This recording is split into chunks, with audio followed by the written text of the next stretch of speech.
നിറഞ്ഞ അഭിമാനത്തോടുകൂടി, നിറയുന്ന കണ്ണുകളോടുകൂടി ഞാൻ ഈ പ്രിയദർശിനി പദ്ധതി കേരളത്തിലെ സ്ത്രീകൾക്കായി സമർപ്പിക്കും. ഏറ്റവും ബഹുമാന്യനായ ഗതാഗത വകുപ്പ് മന്ത്രി CP ജോൺ, ബഹുമാന്യയായ മന്ത്രി ശ്രീമതി K തുളസി, മുൻ സ്പീക്കറും മന്ത്രിയും കൂടിയായ ട്രാൻസ്പോർട്ട് മന്ത്രിയും കൂടിയായ Shri N Sakthan, chief secretary, transport secretary, transport commissioner, KSRTC MD ഉൾപ്പെടെയുള്ള ഉദ്യോഗസ്ഥ പ്രമുഖരെ, നമ്മുടെ കൗൺസിലർ ഉൾപ്പെടെയുള്ള ജനപ്രതിനിധികളെ, KSRTC ജീവനക്കാരെ, പ്രിയപ്പെട്ട സഹോദരങ്ങളെ, ഇതൊരു അഭിമാന നിമിഷമാണ്. സർക്കാർ അധികാരത്തിൽ എത്തിയിട്ട് ഒരു മാസം തികയുന്നത് 18-ാം തീയതിയാണ്. അതിനു മുൻപ് ജനങ്ങൾക്ക് നൽകിയ ഒരു പ്രധാനപ്പെട്ട വാഗ്ദാനം പാലിക്കാൻ കഴിഞ്ഞതിൻ്റെ ചാരിതാർത്ഥ്യത്തിലാണ് ഞാനിവിടെ നിൽക്കുന്നത്. ഇന്ദിരാ ഗ്യാരണ്ടിയുടെ ഭാഗമായി പ്രഖ്യാപിച്ച സ്ത്രീകൾക്ക് ട്രാൻസ്പോർട്ട് ബസ്സിലെ സൗജന്യ യാത്രയുടെ 1-ാം ഘട്ടമാണെന്ന് ഇവിടെ ഉദ്ഘാടനം ചെയ്യപ്പെടുന്നത്. ഇവിടെ ജോൺ KSRTCയുടെ ചരിത്രത്തെക്കുറിച്ചെല്ലാം പറഞ്ഞു. ഇന്നിവിടെ ഈ ഉദ്ഘാടനം നടക്കുന്ന ഈ വേദി കൂടി ഒരുപാട് ചരിത്ര പ്രാധാന്യമുള്ള ഒരു സ്ഥലമാണ്. 110 വർഷം മുമ്പാണ് ഇവിടെ നിന്ന് ശ്രീ ചിത്തിര തിരുനാൾ മഹാരാജാവ് ആദ്യത്തെ ഒരു പബ്ലിക് ട്രാൻസ്പോർട്ട് വാഹനത്തിന് ഫ്ലാഗ് ഓഫ് ചെയ്തത്. 1965 KSRTC ജനകീയ മന്ത്രിസഭയുടെ ഭാഗമായി Kerala state road transport corporation bus service ആരംഭിച്ചത്. അതിൻ്റെ ഒരു പ്രത്യേക ഘട്ടത്തിൽ എത്തി നിൽക്കുമ്പോഴാണ് സ്ത്രീകൾക്ക് സൗജന്യ യാത്ര എന്ന പ്രിയദർശിനി പദ്ധതി ഈ സർക്കാർ നടപ്പാക്കുന്നത്. ഞാൻ ഇതിനെ കാണുന്നത് സ്ത്രീകൾക്ക് നൽകുന്ന ഒരു ഔദാര്യമായിട്ടല്ല. ഞാൻ കരുതുന്നത് ഈ പദ്ധതിക്ക് സാമൂഹ്യവും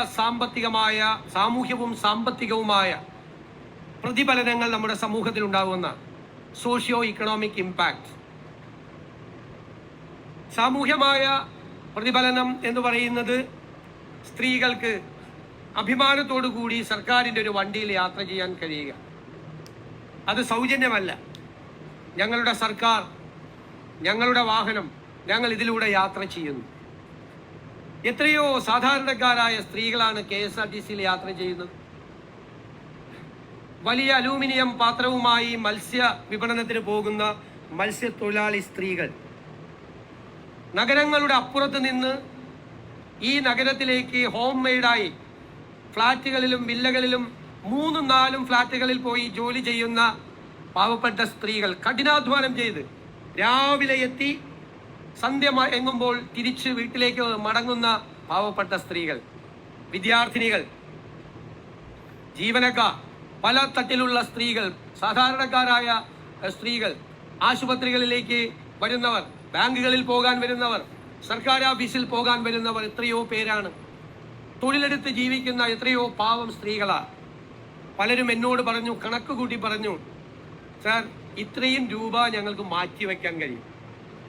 ആ മാറ്റിവെക്കാൻ കഴിയുന്ന രൂപ എന്ത് ചെയ്യണമെന്ന് പോലും അവർ തീരുമാനിച്ചിട്ടുണ്ട്. നേരത്തെ നമ്മൾ അധികാരത്തിൽ വരുന്നതിന് മുമ്പ് അവർ തീരുമാനിച്ചിട്ടുണ്ട്.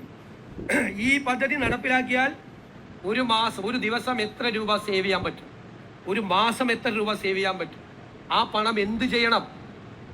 ഒരു സ്ത്രീ എന്നോട് ഉപദേശം ചോദിച്ചു. അപ്പം എനിക്ക് ധനകാര്യം കിട്ടുമെന്നൊന്നും എനിക്കറിയില്ലല്ലോ, അന്ന് മന്ത്രിയാവുമെന്നും മുഖ്യമന്ത്രിയാവുമെന്നൊന്നും അറിയില്ല. ഞാൻ പറഞ്ഞു KSFEയിൽ ചിട്ടി കൂടിയാൽ മതിയെന്ന്.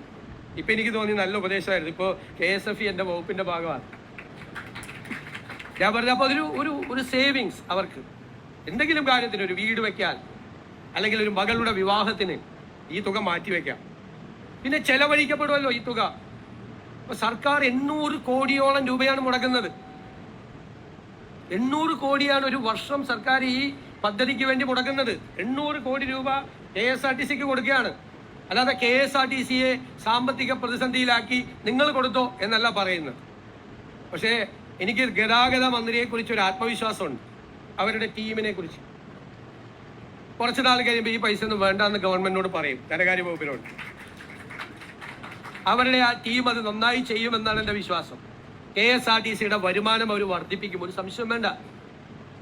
ഈ പണം നമ്മുടെ കേരളത്തിൽ തന്നെ ചെലവഴിക്കപ്പെടും. ഈ പണം പല കാര്യങ്ങൾക്കായി ചെലവഴിക്കപ്പെടും. പല രീതിയിൽ ടാക്സായും അല്ലാതെയുമായി മണി സർക്കുലേഷന്റെ ഭാഗമായിട്ട് തിരിച്ചു വരുന്ന ഒരു ആക്ടിവിറ്റിയാണ്. ഈ പണം ചെലവഴിക്കപ്പെടും. ആ പണം ചെലവഴിക്കപ്പെടുമ്പോൾ അതിന്റെ ഗുണം പൊതുസമൂഹത്തിനും ജനങ്ങൾക്കും ഉണ്ടാവും, ഒരു സംശയമില്ല. പിന്നെ ഉത്കണ്ഠ എന്താ? ഒന്ന്, പ്രൈവറ്റ് ട്രാൻസ്പോർട്ട് നടത്തുന്ന ആളുകൾക്ക് ഒരു ഉത്കണ്ഠയുണ്ട്, സ്വാഭാവികമാണ്. ഞാൻ അവരോട് പറയുന്നു, നിങ്ങൾ ഇനി മുതൽ പ്രൈവറ്റ് ട്രാൻസ്പോർട്ടുകാരല്ല, നിങ്ങളും പബ്ലിക് ട്രാൻസ്പോർട്ടിന്റെ ഭാഗമാണ്.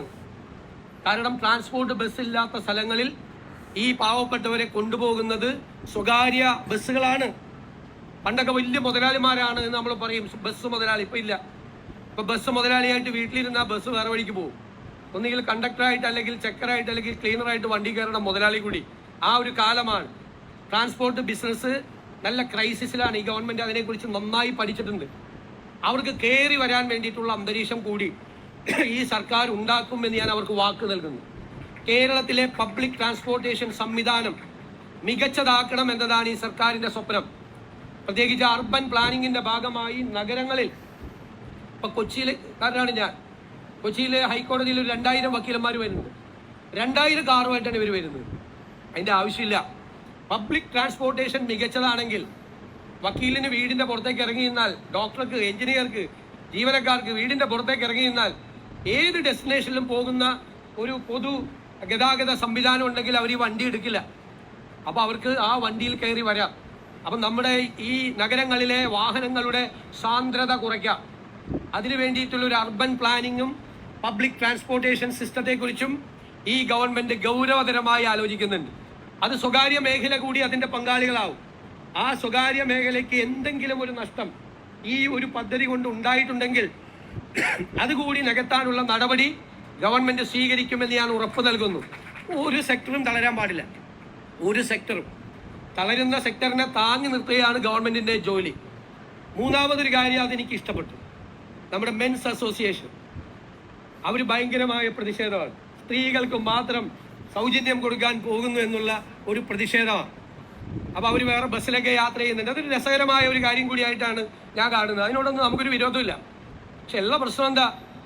പൊതുവായി എല്ലാ പുരുഷന്മാരെയും കുറിച്ച് അല്ല ഞാൻ പറയാം. ഞാൻ ഒരു പുരുഷ വിരോധിയൊന്നുമല്ല. ഈ ഇത്രയും പൈസ ബാക്കി വരുന്നു എന്ന് പറഞ്ഞു ഇവർ യാത്ര ചെയ്യുമ്പോൾ ഇവരുടെ കയ്യിലാണെങ്കിൽ ആ പൈസ വീട്ടിലെത്തും. മറ്റേതാ സൗജന്യം കൊടുത്താൽ ഈ ബാക്കി വരുന്ന പകുതി കുറച്ച് പേര് കൊടുക്കും വീട്ടിൽ. ബാക്കി അവിടെ പോവും.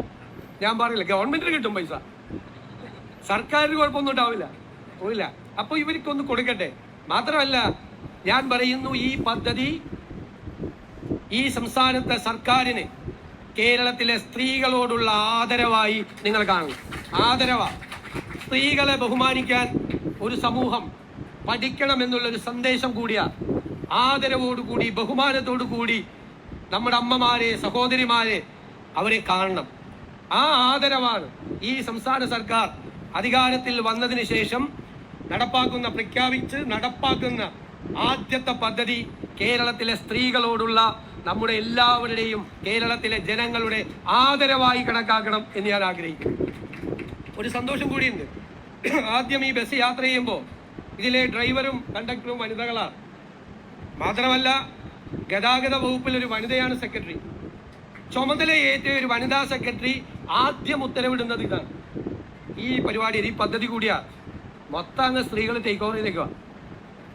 അങ്ങനെ ആകട്ടെ, ഇനിയുള്ള കാലവും അങ്ങനെ ആകട്ടെ എന്ന് ഞാൻ ആശംസിച്ചുകൊണ്ട് നിറഞ്ഞ അഭിമാനത്തോടു കൂടി, നിറയുന്ന കണ്ണുകളോടുകൂടി ഞാൻ ഈ പ്രിയദർശിനി പദ്ധതി കേരളത്തിലെ സ്ത്രീകൾക്കായി സമർപ്പിക്കും.